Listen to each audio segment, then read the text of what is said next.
What's up guys, Houndish here, and today, oh boy, we've got some exciting Forsaken stuff to jump in and talk about. So first up, the Malfeasance quest is now active in the game. You can actually get the quest dropped and progress towards the new exotic hand cannon. So I'm going to speak about how that works. On top of this though, the third subclass is now available to all players. So I'm going to break down how you can get that. We also have a new Ascendant challenge to talk about. On top of this, we've got the dungeon, the Shattered Throne, which is a brand new, massive kind of secret mission inside of the Dreaming City. And I'll break down how that works, what you get, and how you can complete it. So we've got a lot of stuff to talk about in the video, guys. If you do enjoy this one, a like below is very much appreciated. If you're new to the channel, be sure to hit subscribe to see a lot more D2 content.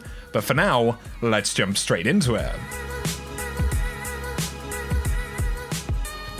So we should start out by talking about the Malfeasance quest. This has now been found, so when you're playing Gambit, there's a chance that you can actually get the special Primeval spawned. This is going to be this crazy Ascendant Servitor type creature that you can actually kill.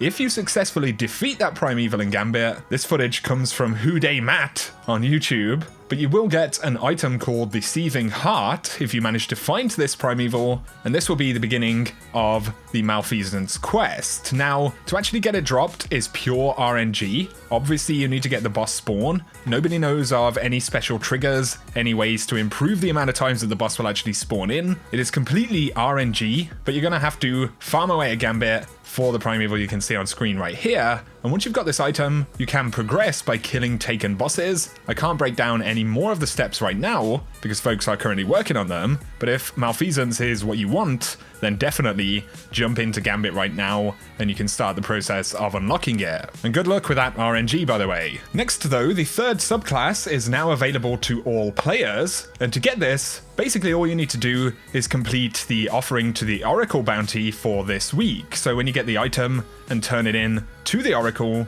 you can actually get the third subclass dropped, and that is according to a bunch of reports on Reddit and stuff like that. This will be the third Seed of Light, and then you can progress and upgrade that subclass as you normally would. Now, we've got a couple of interesting things to talk about. First up, let's talk about the new dungeon, a secret mission inside of the Dreaming City.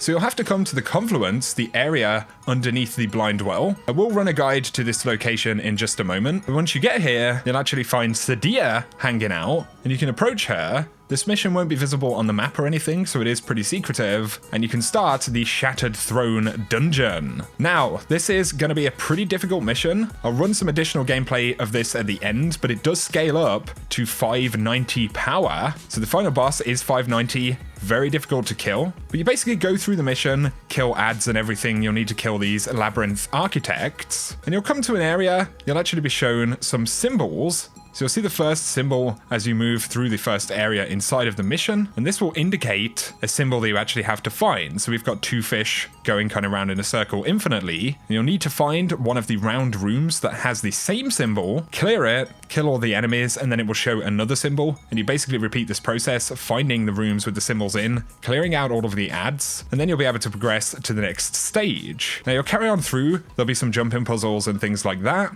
There's an area right here which is pretty tricky. You have to walk along these platforms, killing ogres. Definitely just snipe them in the distance. And then you'll get to this area inside of Elusina. Now you are in Marasov's Ascendant realm, which is pretty cool. And here what you actually need to do is kill 4 wizards around the room. Now each time you kill a wizard, you'll get a buff called Petitioner's Mark. This is actually going to last around about 40 seconds, and then it will kill you.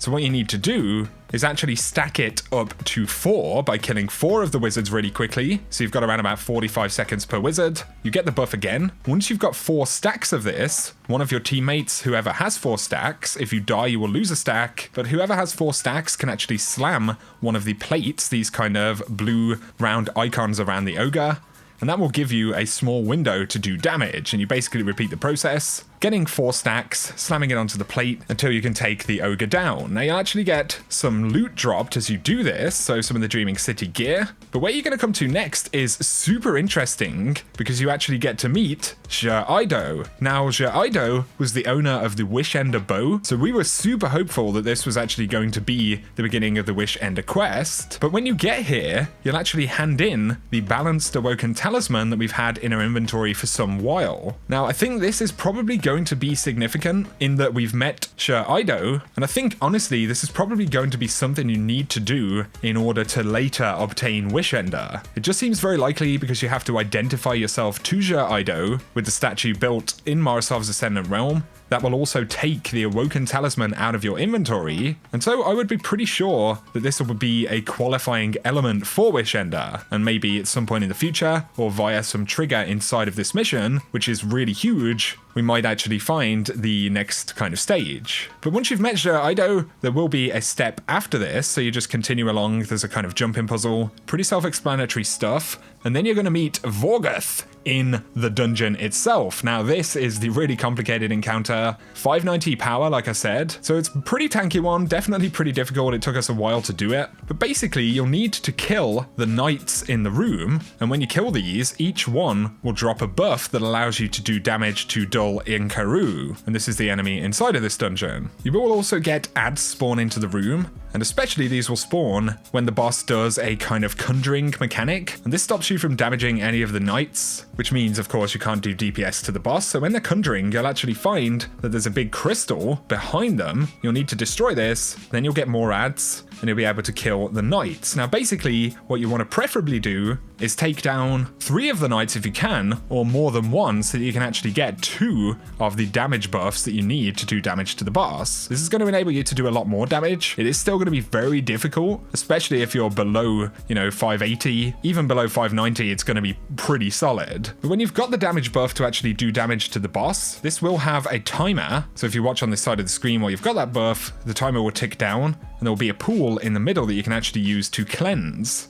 So you'll need to do this in order to survive. But basically you repeat the process, killing the crystal when they do the kind of mechanic so that you can carry on doing damage to the bosses. Once those knights are down, you'll get a buff that allows you to damage the boss. And it's pretty tanky stuff. That more or less explains how it works, but there will definitely be some level of tactic required to get this done. Like I said, in a second I will play the location of where you actually start this mission. But now let's talk about the Ascendant challenge very briefly. You'll need to be in the Harbinger's Seclude area. If you go to where you can actually trade the Baryon Boughs for tinctures and things like that, to the left of that room in Harbinger's Seclude, there is the lift that you can take up to the top, and you'll just go upstairs right here. Then you'll find some Ascendant portals and platforms when you actually find or pop the tincture, You climb your way up, then you can get into this week's Ascendant challenge. The Shattered Throne rewards outside of the Triumph are pretty similar to an Ascendant challenge, but I can say that they drop very powerful gear, so I got a 580 plus helmet, and that's while I was around about 566, so it is a really, really good drop.